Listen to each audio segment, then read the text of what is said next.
तो अभी हम इस बैलून के साथ पॉप साउंड टेस्ट करने वाले हैं। पॉप साउंड टेस्ट क्या होता है, तो ये वो बच्चे जल्दी से रिलेट कर पाएंगे जो क्लास 10th में पढ़ रहे हैं और क्लास 10th में उन्होंने एसिड बेस एंड सॉल्ट्स पढ़ लिया है। तो जब एसिड बेस एंड सॉल्ट्स वो पढ़ते हैं तो सबसे पहले रिएक्शन यही होती है, जब किसी मेटल की रिएक्शन आपकी किसी एसिड के साथ कराई जाती है तो फिर आपका सॉल्ट प्लस हाइड्रोजन गैस बनती है। और हाइड्रोजन गैस को चेक करने के लिए पॉप साउंड टेस्ट जो कि हम करने वाले हैं अभी इसको बाहर ले जाकर, क्योंकि इसके बहुत सेफ्टी से करना पड़ता है। तो चलिए चलते हैं, हम टेस्ट करने वाले हैं।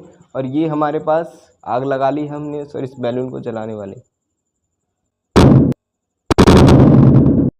ओ तेरी, बिल्कुल भी ऐसे ट्राई ना करें घर पे। आप देख सकते हैं किस तरीके की आवाज़ आई थी।